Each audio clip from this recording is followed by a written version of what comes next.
Hey guys, Kakart197 again, this time with a review of the 1/144th scale high-grade Universal Century RX-78-2 Ecopla version, which means that not only do we get an awesome jet black Gundam, but we're environmentally friendly while we're at it, which is like killing two birds with one stone. So, as I said for colors, it's molded entirely in black, and it's made from recycled plastic, which is once again very awesome. So for stickers, we get the normal stickers, you get the eye stickers, you have different ones. Well, you get one for the left eye and one for the right eye, instead of just one that would wrap around. Then you have one red one for the front camera, and another red one for the back camera. And now, especially for this release, you also get an extra sticker sheet filled with Gunpla, Hobby Center, Bandai Hobby Center, Bandai symbols, and more of the same in a different color. Now, when they said that you got a special sticker sheet, I wasn't exactly expecting this. I was expecting more something like a special marking ones.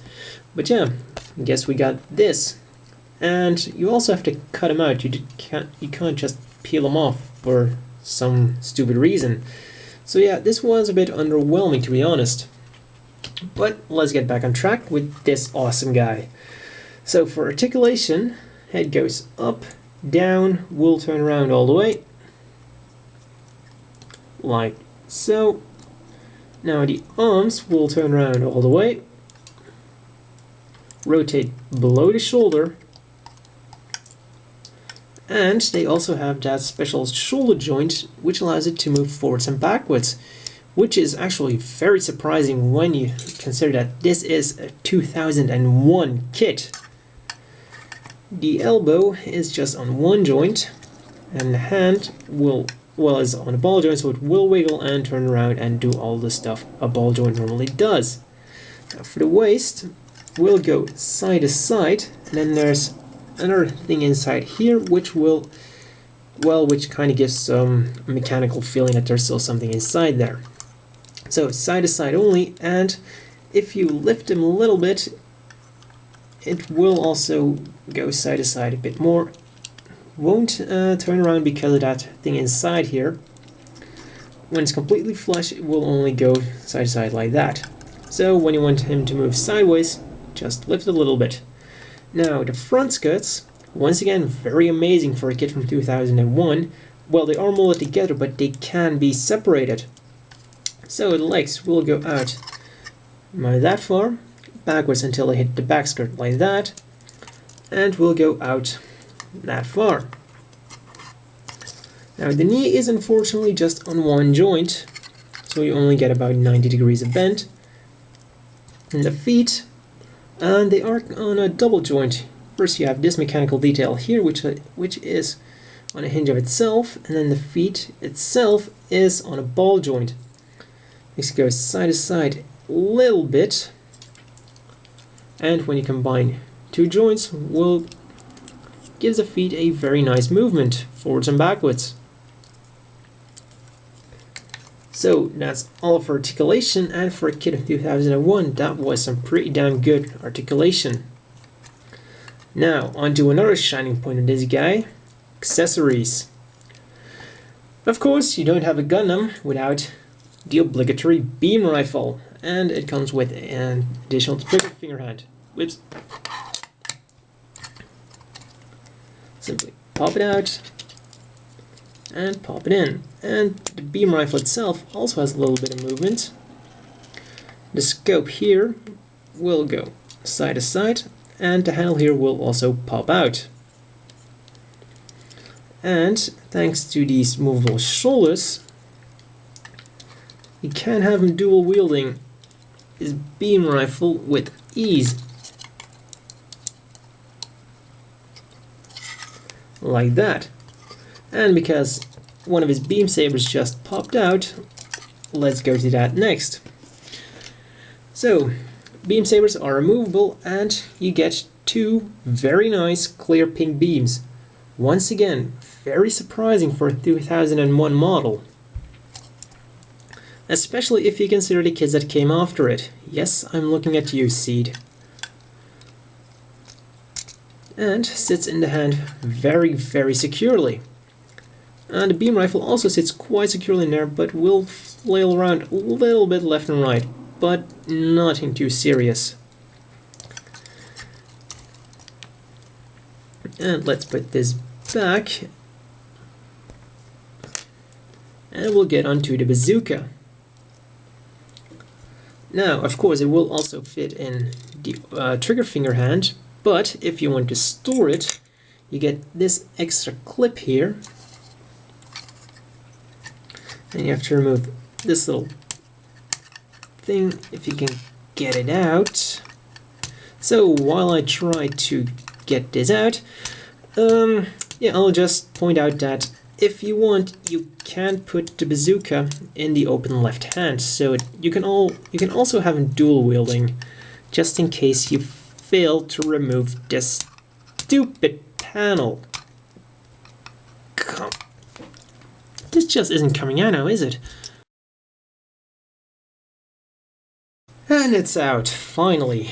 So, like I said, you can simply put this clip in here and clip the bazooka on there. Now, the final accessory for the Gundam itself is, of course, the shield. Now, what I like very much about the shield is that it comes with a little handle here, so you can put it in the hand, and, well, if you put this the right way around, you can have it inside the hand and connected to the shoulder at the same time. If you fiddle around with it a little bit, like so.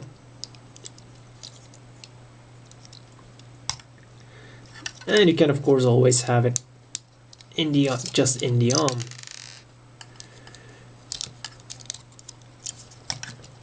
And you can also put it in the back. See, there's a hole here, and the peg will simply go in there. And now, while I said that this was the last accessory for the Gundam itself, it also comes with a very nice jet black core fighter, which comes with its own accessories, namely the landing gear. Simply pop them in there, and then you've got a very nice little stealth fighter ready to take off. Just put him in there, and there. And there we go. So, as always, the inevitable question is, do you want to buy this? Well, I think you should be able to find this guy at around the price of the original model kit, which is around 1,000 yen. It is a limited model, but yeah, pricing should be around that. I was able to find it for, I think it was a bit more than 1,000 yen, but yeah, it is a limited model after all, but don't go paying too much more for this, because even though this is a 2008 model kit, it is the same mold as the 2001 kit, so in essence it's just a 2001 kit.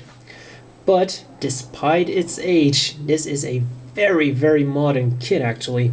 I mean, you have the clear pink beam sabers, you have the movable shoulder joint. So the only real downside of its articulation is that it only has one knee joint. Other than that, it's great. It comes with a lot of accessories, and for 1,000 yen, you really do get a lot. This kit is a very good price quality deal. So if you can find it, definitely go for it.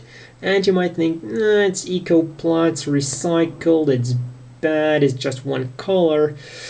But as for the quality of the plastic, I think it was pretty nice. Well, I didn't really notice a lot of difference between this and the original plastic. And while painting a mobile suit red makes it 3 times as fast, painting a mobile suit black makes it 3 times as awesome, as I will soon show. Now, I do not have my original RX-78-2 here at the moment for comparison pics due to technical problems, but I do have the real grade here with me, and as you can see, just changing the colors makes him a lot different. I mean, the Black Devil here looks like he's a lot more menacing than his White Devil cousin. And this kit looks more like something you would actually see on the battlefield. This guy, however, yeah, don't count on it. Also, I'm kind of surprised that they didn't pull some kind of stunt with the backstory of this guy. I mean, I myself like to think of this, well, of the black one, as the RX-78-3S, the stealth version of the G3. I mean, it's all black. This would be the perfect stealth mobile suit, wouldn't it? Just give it a backstory and sales go up. So, for a final comparison shot, let's bring in the HGUC cannon. We go. And there you have it. This kit looks great in black, and for a great price, this is definitely a kit you would want. So, see you at the next one.